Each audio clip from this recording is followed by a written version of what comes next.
Morning বন্ধুরা, তোমরা সবাই কেমন আছো? তো এনজিপি চলে আসছি আর কিছুক্ষণের মধ্যে আমি এনজিপিতে ঢুকে যাব। এখানে দেখো কত ঠান্ডা লাগছে, ব্যাঙ্গালোরে ঠান্ডা ছিল না, তো এখানে প্রচণ্ড ঠান্ডা। তো বাইরেটায় দেখো কুয়াশা ভর্তি আর খুব ঠান্ডা।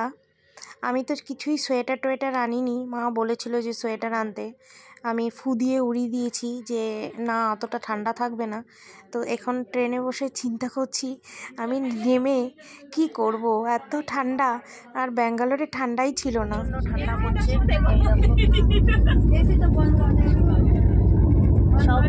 সবাই উঠে রেডি।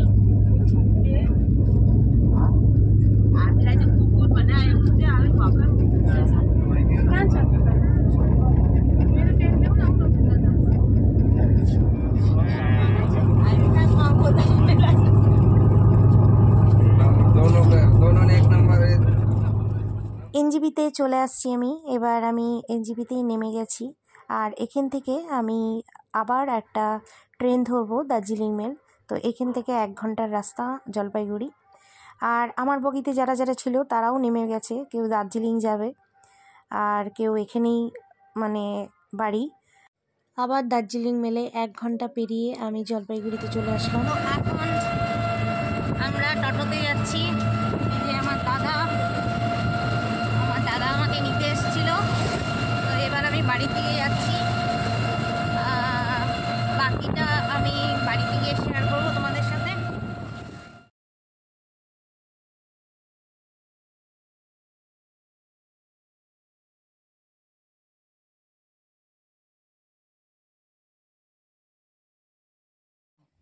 এটা দেখো উকিলপাড়ার রোড, আর আমি দাদাকে পাঠালাম মিষ্টি আনতে।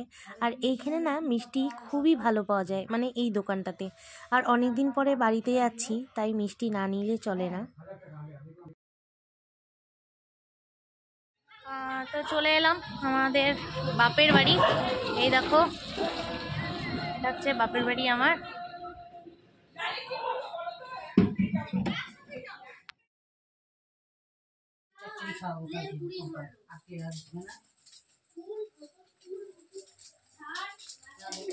পাস্তা রান্না করছে।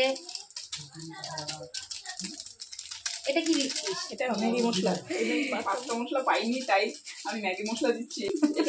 সবাই আমাকে লাইক করো, ভালো না লাগলেও কমেন্ট করবে।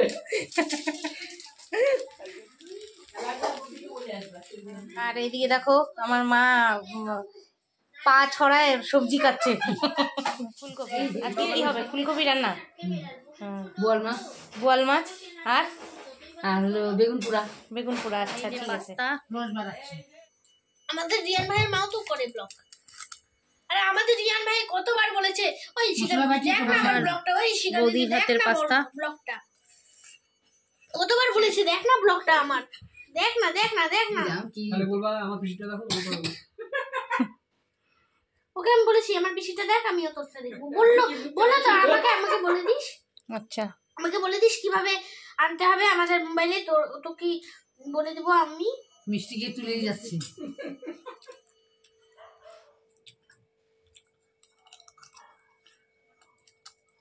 ভালো হয়েছে তো। এই তো করতেছি তো, দেখতেছি আমাদের বন্ধুর মাও ব্লগ হচ্ছে।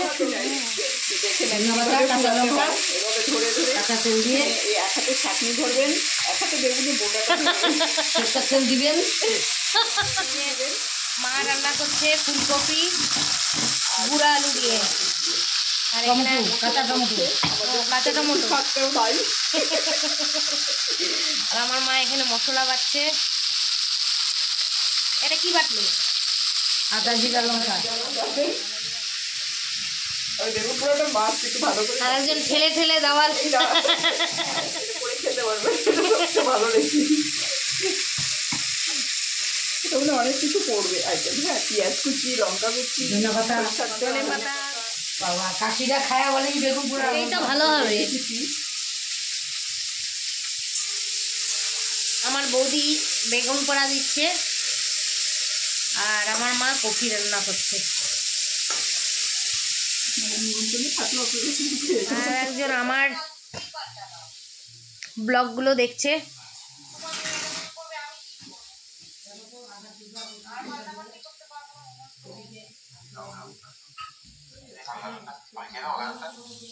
এই যে দেখো কালারটা কি সুন্দর আসছে কফির। হ্যাঁ হ্যাঁ মাছ বোয়াল মাছ করুন আর এখানে বোয়াল মাছ ভাজা হচ্ছে। ওগুলো তুলবি পার্বতী রান্না করবে এটা আচ্ছা এটা ছাল দাও এই যে সন্টু এখানে ভাত বসে দাও এখানে একটা ছাল দাও ভালো করে সাজবো বুঝবো তখন আবার ব্লগ করবো এখন না।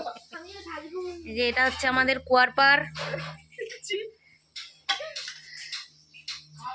দেখাইস না এখানে বাসন, এখানে বাসন, অনেক বাসন আমাদের, ওখানে বাসন।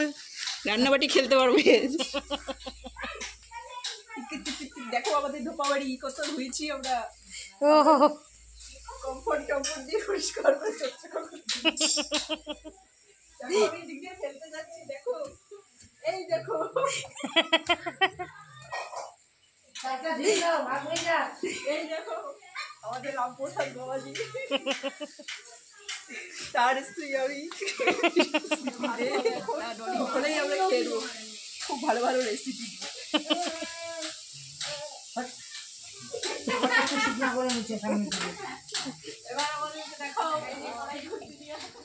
দেখো বাবা খুব কষ্ট করি, আমাদের কলে জল টল নেই। হ্যাঁ আমরা এই যে কুয়ার থেকে জল উঠে উঠে কত কষ্ট করে করছি। এই তোমরা কিন্তু হাসবে না। হ্যাঁ দেখো জল উঠানো খুব জ্ঞানী আছে।